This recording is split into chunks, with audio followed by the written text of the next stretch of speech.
La Universidad Nacional y el CINART S.A. presentan Una Mirada.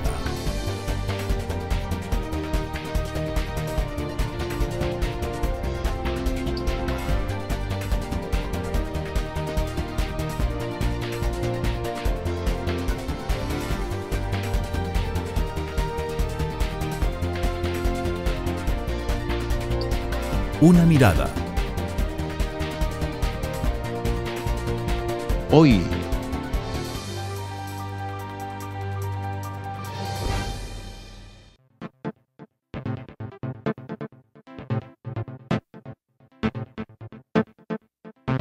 Efectivamente, en mi corta experiencia aquí en el Congreso, se busca el informe del Estado de la Nación para documentar tanto en el control político como en la elaboración de proyectos. Yo creo que el Estado de la Nación vino a convertirse en una herramienta que cayó en un círculo virtuoso, donde el estar acompañado con tanto científico, tanto investigador, tanta persona de la vida actual, política, científica, educativa, cultural del país, le ha permitido al Estado de la Nación tener un índice de credibilidad muy fuerte. A mí me parece que ha sido un esfuerzo importante que refleja en cierta medida el compromiso que deben tener las universidades con la sociedad.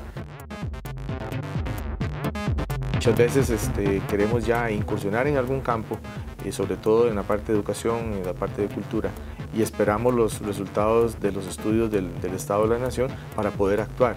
Todos estos son recursos que le permiten a los ministerios, a las universidades, a la gente que se dedica a plantear proyectos, a la cooperación internacional, ir midiendo por dónde podría eventualmente asumirse una intervención o qué cosas hay que corregir. Desde que el informe del Estado de la Nación se publica, una de las instituciones que ha sido usuaria, que ha participado en los talleres, que ha aportado información, ha sido el Ministerio de Planificación y Política Económica. Yo creo que ha tomado prestigio constantemente y habrán retos que tendrá que asumir el mismo programa ya después de 16 ediciones, y es el poder incorporar a nuevos actores como investigadores. Me parece que hace falta vincular más el esfuerzo de investigación que hacen las universidades, en este caso con los sectores y con las instituciones. Como usuario sería interesante tener del Estado de la Nación tal vez no temas tan generales de investigación del país, sino tal vez buscar algunos subtemas que nos podrían acompañar en decisiones.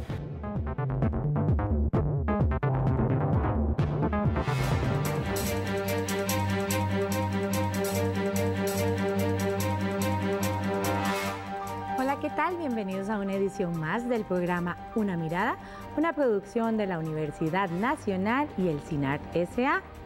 Hoy vamos a presentarles un tema muy interesante. Vamos a conversar sobre la Costa Rica que tenemos hoy en esta primera década del siglo XXI.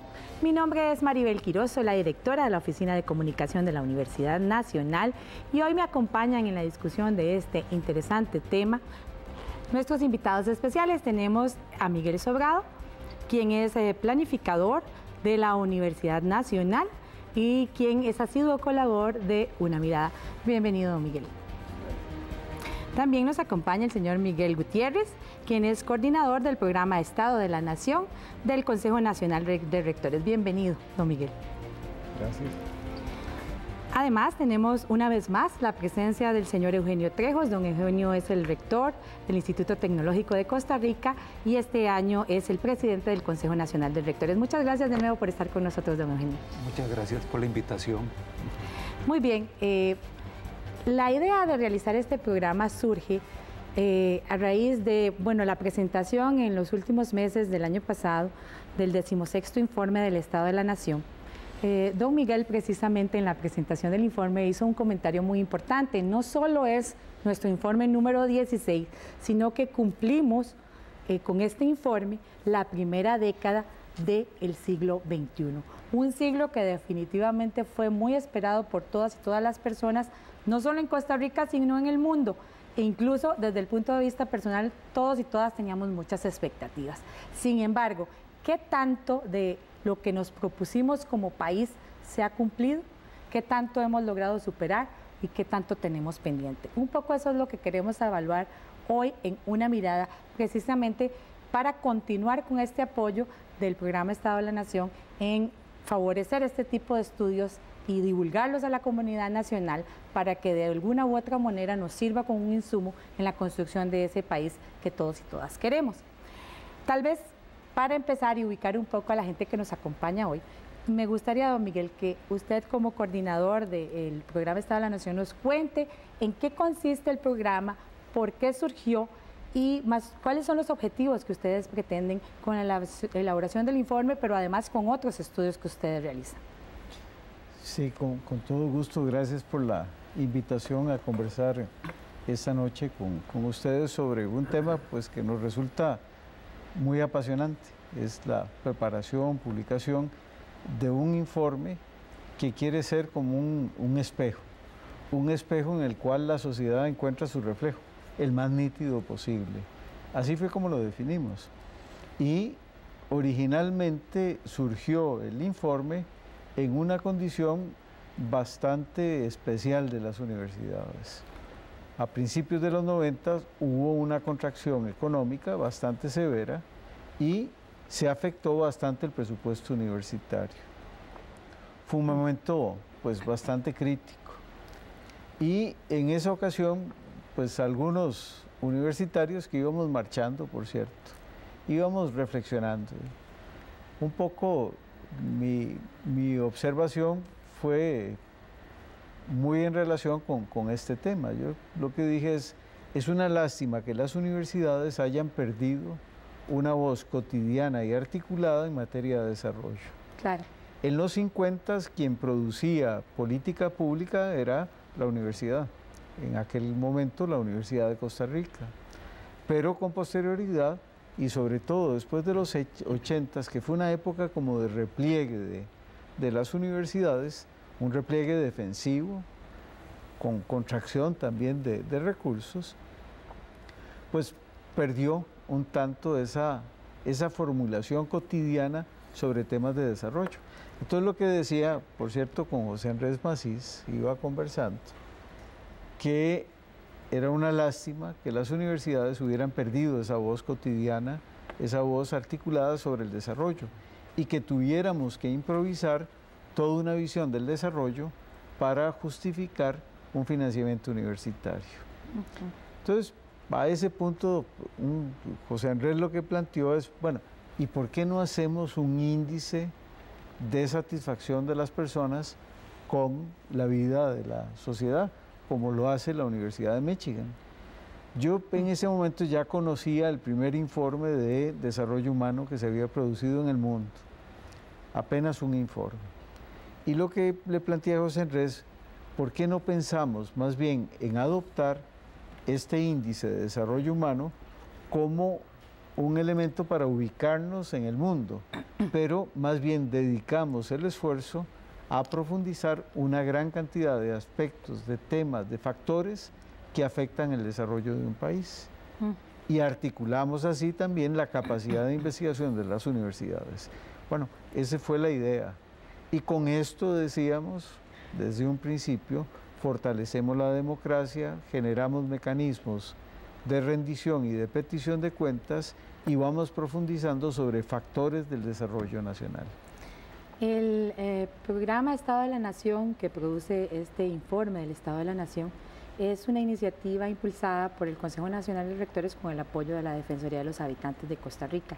Don Eugenio, usted como representante del CONARE, ¿nos podría comentar cuál es el interés particular de las universidades públicas de Costa Rica en apoyar este tipo de iniciativas, entre muchas otras que ustedes respaldan?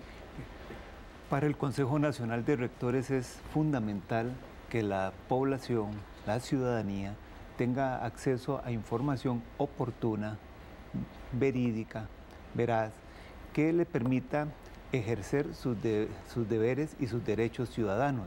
En ese sentido, el Consejo Nacional de Rectores, dada la enorme importancia que nosotros le damos al fortalecimiento de la democracia, la cultura, al establecimiento de una cultura de participación ciudadana, de respeto a la naturaleza y la búsqueda de la equidad y la justicia, nosotros le dimos también estabilidad financiera a este programa, de manera tal que hoy por hoy la principal fuente de financiamiento del programa Estado de la Nación procede de las arcas universitarias, que a su vez son parte de las arcas del Estado costarricense y que aportamos todos los ciudadanos y ciudadanas. Entonces, este es un informe para la ciudadanía costarricense desde una perspectiva universitaria, de rigor académico, que pocos informes lo tienen. De hecho, este es el informe más consolidado a nivel,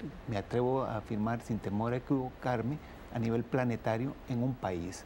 Nosotros tenemos este informe ya con su 16ª edición y sin duda alguna eso fortalece la democracia costarricense. Sí, definitivamente los datos son de consulta obligatoria cada vez más en diferentes instancias a lo largo y ancho del país, y precisamente sobre esta importancia consultamos al señor rector de la Universidad Estatal a Distancia, Luis Guillermo Carpio, quien nos habló de lo importante que es contar con este tipo de herramientas para planificar el país que queremos. Yo creo que el Estado de la Nación vino a convertirse en una herramienta que cayó en un círculo virtuoso, donde el estar acompañado con tanto científico, tanto investigador, tanta persona de la vida actual, política, científica, educativa, cultural del país, le ha permitido al Estado de la Nación tener un índice de credibilidad muy fuerte, que ahora nosotros en muchos aspectos esperamos conocer la realidad del país, la intimidad del país para poder actuar, y el Estado de la Nación es esa alternativa. Una instancia como el Estado de la Nación tiene que tener credibilidad. Para tener la credibilidad que requiere para darle información al país, tiene que estar acompañado de elementos que tengan credibilidad. Las universidades públicas definitivamente siguen siendo las instancias públicas educativas con mayor credibilidad a nivel de país. Creo que el estar inmerso dentro del CONARE le permite tener una mejor valoración, un mejor acompañamiento y sobre todo un mejor seguimiento de todas las condiciones que podría tener un programa como estos. Bien, como usuario sería interesante tener del Estado de la Nación tal vez no temas tan generales de investigación de país, sino tal vez buscar algunos subtemas que nos podrían acompañar en decisiones. Llámese aspectos de asuntos tributarios, asuntos de puertos, ¿verdad? Que perfectamente el Estado de la Nación podría hacer investigaciones parciales que podrían estar saliendo en informes que fueran apéndices del informe general, para tener información de mayor actualidad en menos tiempo, y eso nos ayudaría mucho, no solo a las universidades, sino a todo el país en la toma de decisiones. Como nos comentaba el rector de la UNED, son múltiples los temas que aborda el informe del Estado de la Nación a lo largo de los años que se ha realizado. Don Miguel, usted es académico de la Universidad Nacional, pero también tiene muchísima experiencia en el análisis de la realidad nacional, en el balance del trayecto que estamos viviendo como país y también en el trabajo con la gente, con las y los costarricenses. ¿Cómo valora usted estos resultados? ¿Cuál es la utilidad que tienen para la academia, pero sobre todo, qué importancia tienen para el desarrollo del país que queremos? Para la academia a mí me parece fundamental que ha sido el Estado de la Nación una instancia de acumulación, de generación de masa crítica, que ha integrado de lo mejor de los académicos de todo el sistema de universidades públicas y de inteligencia costarricense, cosa que ninguna universidad por sí sola podía hacer. Y ha desarrollado un medio de difusión y de transmisión a la sociedad costarricense de esta información. El impacto que ha tenido es muy profundo. basta recordar la primera edición del Estado de la Nación. Tuvo que financiar un suplemento en la Nación, ¿verdad?, para difundir los resultados. Hoy en día, cuando salen los resultados, la prensa anda buscándolos, ¿verdad?, para dar la primicia. Eso nos habla de un cambio sustantivo, por lo menos de parte de un sector importante de la prensa, del sector, llamémoslo así, del periodismo investigativo, ¿verdad? Sí. Y eso ha tenido sus repercusiones, como se mencionaba, en la parte del sistema político. Pero, si bien todo esto ha sido un gran salto adelante, porque no solamente nos puso a pensar como nación, sino que además ha empezado a estimular la rendición de cuentas, pero no puede garantizarla, porque hay muchas cosas que el Estado de la Nación ha analizado en estas décadas, que ha planteado como problemas nacionales y que no pasa nada, ¿verdad? No se analizan, no se discuten. Ese es un problema que, como nosotros, como nación, deberíamos de ver cómo enfrentar. Uno de los temas que definitivamente llama la atención año tras año y se insiste cada año en él es el tema de la desigualdad. Hay un aumento creciente en la desigualdad en Costa Rica. Como decía mi abuelita, los ricos cada vez más ricos y los pobres cada vez más pobres. ¿Qué está pasando en esta situación? Digamos, este es un tema que comienza a gravitar mucho en los informes desde el octavo. Y ahora ya no estamos hablando del espejo, sino de lo que se ve en el espejo. Comenzamos a ver que un indicador que se usa mucho para ver la desigualdad, el índice de Gini, nos comenzaba a mostrar una Costa Rica crecientemente desigual. Esto es gente que tiene acceso a oportunidades, tiene niveles educativos mayores, tiene propiedad, tiene una posición en la sociedad que le permite generar mayor ingreso o apropiarse de un mayor ingreso, mientras que otra gran cantidad de personas, las más, no logran mantener siquiera su apropiación del ingreso, sino que pueden en ciertos años incluso reducir su ingreso. Lo que comenzamos a ver que no era una tendencia estable, sino con muchas variaciones, fue este fenómeno. Entonces comenzamos a trabajar sistemáticamente y a plantear en el país la existencia de este fenómeno de un país que tiene un cierto ideal de igualdad, que procura y valora esa igualdad, que la proyecta en el tiempo, que incluso es una sociedad que tiende a rechazar, por ejemplo, la ostentación de la riqueza, o tendía a rechazar la ostentación de riqueza. Bueno, comenzamos a descubrir cambios que comienzan a sistematizarse. Y ya la verdad tenemos más de una década con esa tendencia a una creciente desigualdad. Comenzamos siendo un país de los mayores niveles de igualdad en toda América Latina.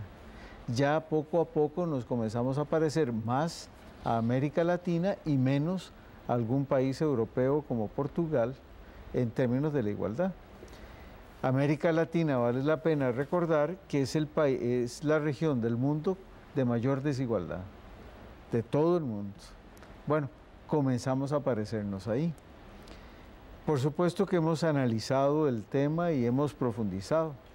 Y lo que se ha encontrado es que a finales de los 90 hay un proceso creciente de concentración de la riqueza en favor de la gente que tiene mayor nivel educativo, que tiene una posición social que hemos llamado de clase alta. Es una proporción relativamente pequeña, esta clase alta y de altos ingresos, asociada a una nueva economía. No son, por así decirlo, la mayoría de la población, sino que es un segmento, un sector relativamente pequeño de la población que logra apropiarse de partes cada vez mayores de los ingresos. Y en ese sentido, desde desde los estudios que hemos hecho, por ejemplo, hemos también encontrado que tiende a darse una segregación residencial socioeconómica cada vez más llamémoslo así, más evidente y que profundiza las diferencias. Ya los pobres no viven con los ricos, ya los pobres no estudian con los ricos, ya esa diferenciación genera barreras casi que insalvables. Pero no es la única desigualdad de la que hemos, digamos, encontrado evidencia, sino que hay otras desigualdades. Por ejemplo, ya en el informe que se publicó referido al año 99, el informe que se publicó en el 2000, plantea o documenta lo que es la desigualdad en materia de género. Ya teníamos suficiente evidencia para encontrar que existen en el país desigualdades importantes, que se ha avanzado bastante, por cierto, en lograr ciertos elementos de equidad de género. Y vea usted lo interesante. Publicamos en ese año un informe que resume, documenta las desigualdades de género. Pocos años después nos encarga el aparato público que se encarga de igualdad de género, el INAMU, nos encarga facilitar un proceso social para producir una política para lograr una mayor igualdad y equidad de género. Entonces usted ve cómo un proceso de investigación genera a su vez acciones y políticas públicas. Ahora, ¿cuáles serían los motivos por los cuales, si sabemos que existe esta desigualdad y lo sabemos desde hace tiempo, no solo la cuestión de género, sino en las otras desigualdades que usted nos estaba comentando, ¿por qué persisten y parece que no estamos haciendo nada al respecto? Bueno, bien, los términos de la desigualdad, que están también íntimamente asociados al problema de la pobreza, tienen mucho que ver con el estilo de desarrollo que el país ha adoptado en los últimos años. Costa Rica efectivamente se ha modernizado, es un país que cada día es más productivo, más competitivo, ha diversificado su oferta de exportación, ha ampliado su mercado interno de consumo, pero presenta también grandes asimetrías y grandes brechas. Grandes brechas entre el mundo urbano y el mundo rural, entre lo que es el empresariado nacional y el empresariado transnacional. Uno de los grandes problemas que tenemos es en Costa Rica la presencia de grandes empresas que tienen acceso a alta tecnología, que tienen acceso a mercados internacionales, que tienen acceso también a mejores sistemas de gestión y que remuneran de mejor forma a sus trabajadores, están comprometidos con respeto a derechos laborales o incluso ambientales, y encuentras otro sector, por el contrario, que es la gran mayoría del parque empresarial costarricense, de micros, pequeños y medianos empresarios que no tienen acceso a la tecnología ni hay esos encadenamientos con estos sectores más dinámicos. Entonces hay una falta de encadenamiento entre los sectores dinámicos de la producción y el sector de las micros, pequeñas empresas costarricenses. Y en ese sentido, pues no ha habido una política tampoco de apoyo decidida, verdadera, hacia este sector de la producción. Fuera de los temas que tienen que ver con la generación de capacidades de la población para poderse insertar en mercados cada vez más competitivos, cada vez más excluyentes. Retomando ese tema de la pobreza, que creo que don Miguel tiene bastante que decir en ese tema porque ha sido uno de sus temas de estudio, a mí me llama la atención algo. La reciente encuesta de hogares menciona que tenemos un índice de pobreza total del 21.3 y de pobreza extrema del 6.0. Sin embargo, esto es en el total de país, pero cuando nos ponemos a verlo por región, estos índices se disparan en las regiones, principalmente en el norte, que llamaríamos norte, norte y sur, sur del país.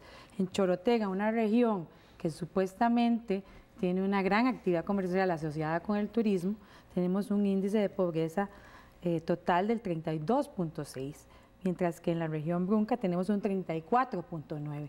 Entonces, definitivamente, ese país que creemos tener no es el mismo en la región central del país que en las regiones fuera de ella, algo que también hemos comentado anteriormente, ¿no es así, don Miguel?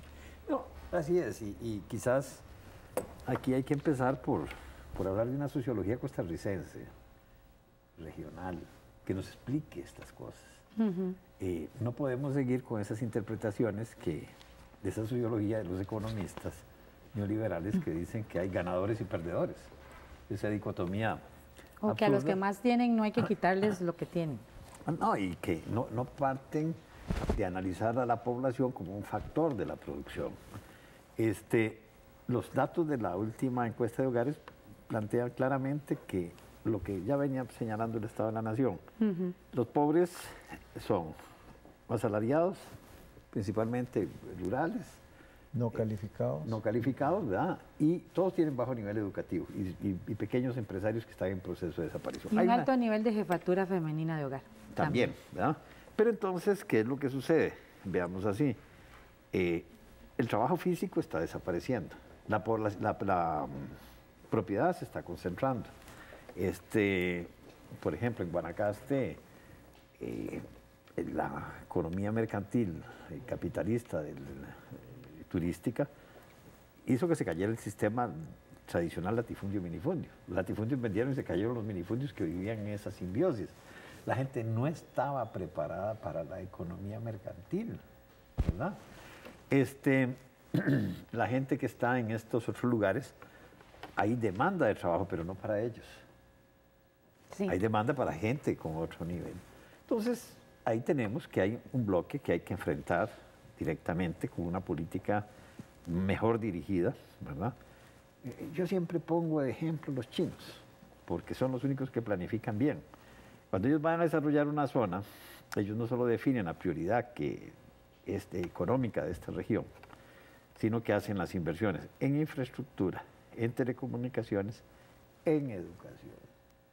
Universidades, politécnicos, preparan a la gente y además dan ventajas en cuanto a política crediticia para encadenamientos y ventajas fiscales para esa política que ellos querían ahí. Recientemente me contaba un empresario que había andado en China, que preguntó que si podía en una región determinada montar un hotel de 200 cuartos. Dijeron, no, ya esos están otorgados.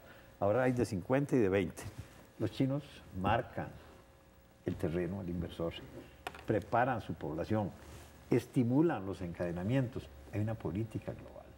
Si nosotros no empezamos por reconocer quiénes son nuestros pobres y cómo actuar, porque podemos decir, bueno, vamos a darles un curso de Lina a un señor que tiene 35 años, que tiene hijos ahí en la casa, que en una zona donde no hay empleadores, o donde sí hay empleadores, tiene que ir a competir con los de 18 años. Y además, él no puede ir a un curso regular de horario fijo porque tiene que llevar la comida a la casa. Sí. Entonces, hay toda una serie de problemas que tiene este sector pobre que se está quedando marginado y que está siendo cooptado por el narcotráfico. Yo creo que es fundamental entender que ahí se está creando la base social de un poder oscuro, ¿verdad? Si no entendemos esto y desarrollamos proyectos que no solamente den capacitación técnica, sino empresarial, porque ¿quiénes va a conseguir empleo? Ellos tienen que conseguir su propio empleo, ya sea como trabajadores, como lo hicieron la gente de Agropal, exobreros bananeros que montaron su empresa, o Cope Silencio, o aprovechando los pequeños nichos de mercado que hay en cada una de las poblaciones, ¿verdad? Y en economías que tradicionalmente han estado, ha sido de enclave, han producido, por ejemplo, en las zonas bananeras todo para afuera y traído todo de fuera. No han estado acostumbradas, por ejemplo, a producir para sí mismas. Pero esto es posible de hacer.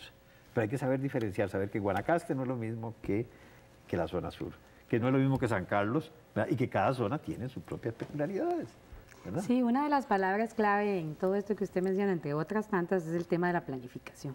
Precisamente por eso Una Mirada consultó con Mario Robles del Ministerio de Planificación, quien nos comentó lo importante que son para ellos los datos del Estado de la Nación. Vamos a ver.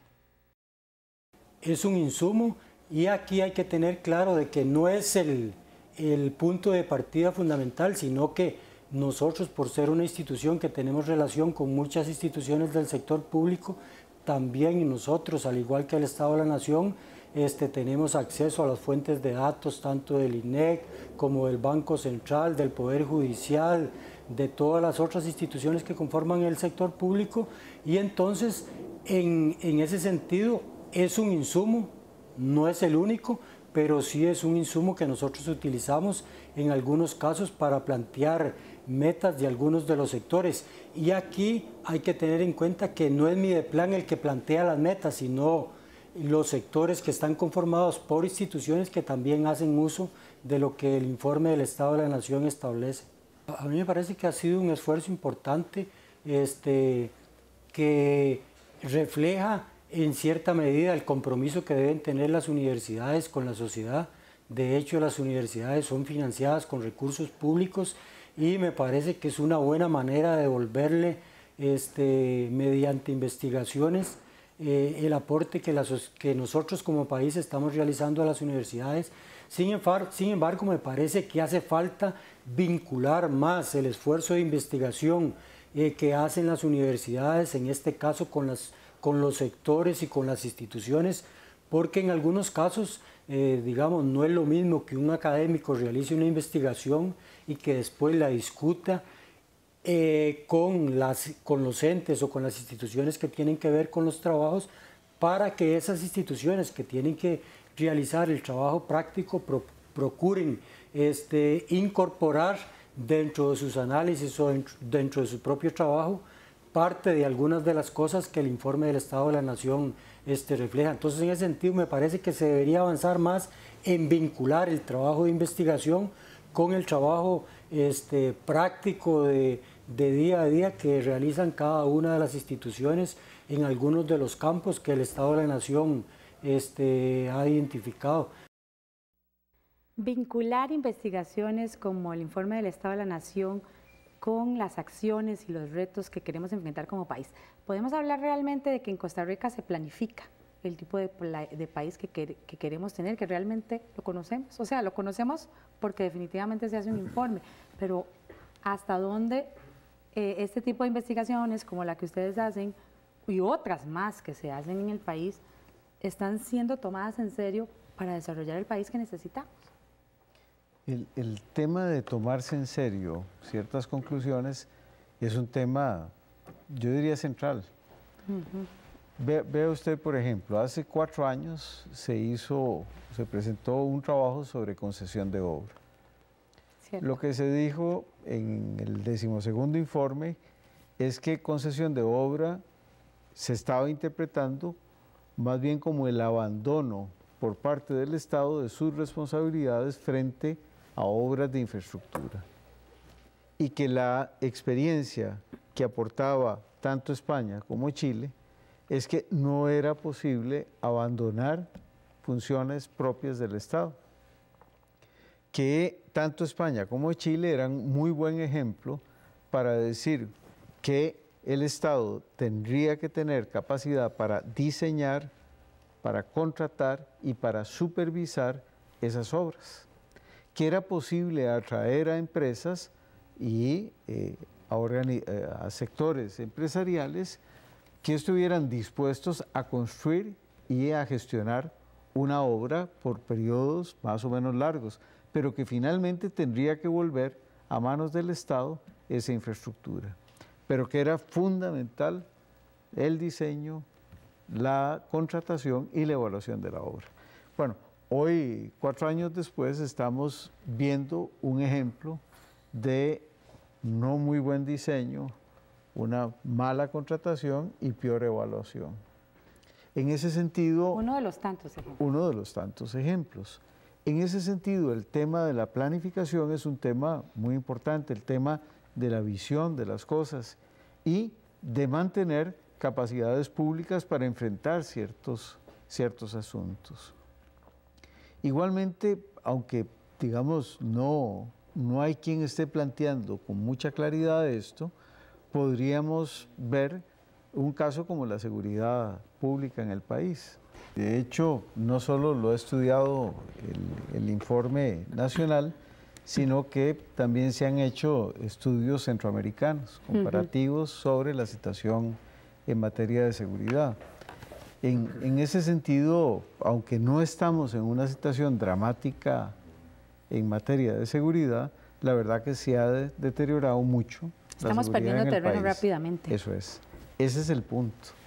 No es tanto que estamos en un índice o con índices semejantes a, por ejemplo, El Salvador, pero hombre, vamos por un mal camino. Y muy rápido. Y eso nos trae algunos temas a consideración. Por ejemplo, hace 30 años, en el 80, Costa Rica tenía alrededor de 10.000 hombres en la policía. Eso era lo que había. 10.000 personas en la policía, sobre todo hombres. Actualmente tenemos un número parecido a ese. Recientemente se ha venido incrementando el número. Pero simultáneamente ha habido un desarrollo de una policía poco articulada, ¿verdad? Una serie de servicios privados en materia de seguridad que ha crecido de una forma muy impresionante. Hoy podemos tener 5-1 más o menos entre lo que sería seguridad privada y seguridad pública. Esta seguridad privada tiene pocos mecanismos de control y una muy escasa orientación. Entonces uno se pregunta, bueno, ¿qué política pública es la que correspondería acá? ¿Cómo organizar y cómo lograr que realmente haya un servicio de seguridad? ¿Tendrá sentido, por ejemplo, castigar al Estado y decir que no debe crecer en sus recursos, que no puede, por ejemplo, en materia de seguridad, asumir funciones que son muy propias de un Estado? Se supone que el Estado tiene el monopolio del uso de la violencia y lo que estamos viendo es que eso no es así en nuestro país. En ese sentido, pues vale la pena reflexionar sobre esas tendencias, actuar cuando aún es tiempo y sobre todo también considerar ciertas necesidades que deben ser llenadas públicamente, con elementos públicos como tales.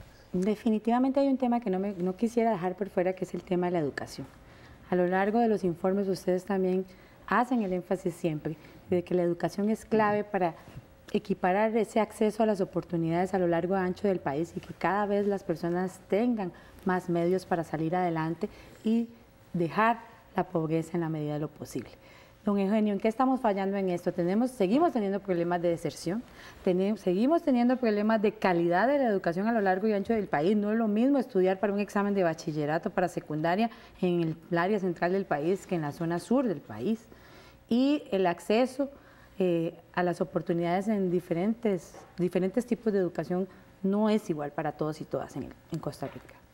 Es correcto. En Costa Rica uno podría decir también que estamos en una crisis de la educación. En primer lugar, por los valores que se están formando en Costa Rica y que están muy ligados a los temas que nos estaba hablando don Miguel.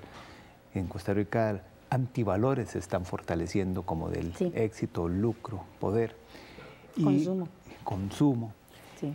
Entonces, la educación juega un papel medular en la generación de capacidades individuales y colectivas, en la formación de ciudadanía y en la formación y desarrollo de las habilidades y destrezas que le permiten a la persona desarrollar su potencial humano e insertarse en el mundo del trabajo. ¿Cuál es el gran problema? Bueno, en Costa Rica son muchos. Entre ellos está la gran brecha que existe entre la educación pública y la educación privada en los niveles de educación básica, entre la educación urbana y la educación rural. Las inversiones que se hacen en el mundo rural son muchísimo menores a la inversión que se hace en el mundo urbano. Costa Rica está concentrada fundamentalmente en el gran área metropolitana y tenemos problemas también de cobertura aún en algunos estamentos y sobre todo lo que es en los niveles de la eficacia del sistema educativo. ¿Cuántos años se dura para graduarse de primaria? ¿Cuántos años se dura para graduarse en secundaria, cuántos años se dura para graduarse en una carrera universitaria. A nivel de la educación básica hay grandes brechas también y pasos que trauman a los jóvenes, sobre todo de los pasos de la escuela al colegio.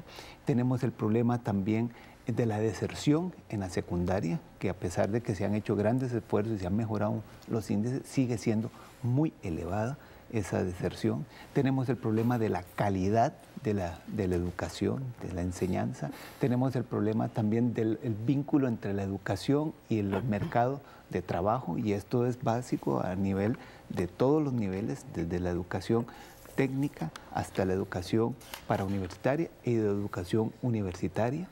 Nosotros necesitamos en Costa Rica efectivamente volvernos a establecer una verdadera política de Estado en materia de educación costarricense, y ese es un aporte que justamente el Estado de la Nación ha estado realizando con los informes del Estado de la Educación, que a petición del expresidente don Abel Pacheco de la Espriella, cuando él estaba a cargo del gobierno de la República, le pidió al CONARE que le ayudara a formular esa política de Estado, y nosotros esa tarea también se la solicitamos al programa Estado de la Nación para que nos ayudara a definir esa política que podríamos proponerle al Estado. Y yo creo que ahí será uno de los primeros elementos de consenso nacional, porque uno de los puntos de partida para establecer una verdadera planificación nacional es establecer una visión compartida del futuro de Costa Rica. Y como muchas veces le he escuchado decir a don Miguel Gutiérrez Saxe, quizás la educación sea el punto de encuentro de esa visión compartida del futuro, y quizás el primer paso para poder adentrarnos en esos ansiados procesos de planificación nacional que realmente nos sigan permitiendo transitar por la senda amplia del desarrollo humano sostenible. Un tema más que ha abordado el informe a lo largo de estos años es el tema ambiental. En el mundo nos vendemos como un país verde. Sin embargo, este espejo que es este informe nos refleja una Costa Rica que se aleja mucho de ser una protectora del ambiente que nos rodea. ¿No es así? El tema, tenemos ventajas importantes y hemos logrado acumular en los últimos 30 años toda una reversión de procesos de destrucción del bosque. Entonces tenemos bastante consolidado el tema de la conservación y sobre todo la conservación del bosque, pero en otros aspectos tenemos un descuido rampante. Por ejemplo, la manera como manejamos los desechos sólidos, o por ejemplo la forma como manejamos nuestra energía, sobre todo especialmente en materia de transportes.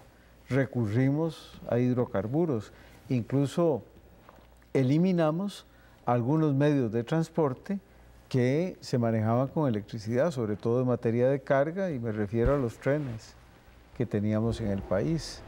En ese sentido, tenemos una agenda muy asociada con lo que se llama lo gris, realmente rezagada, con problemas muy serios que ponen ciertamente en cuestión el tema de cuán verdes resultamos.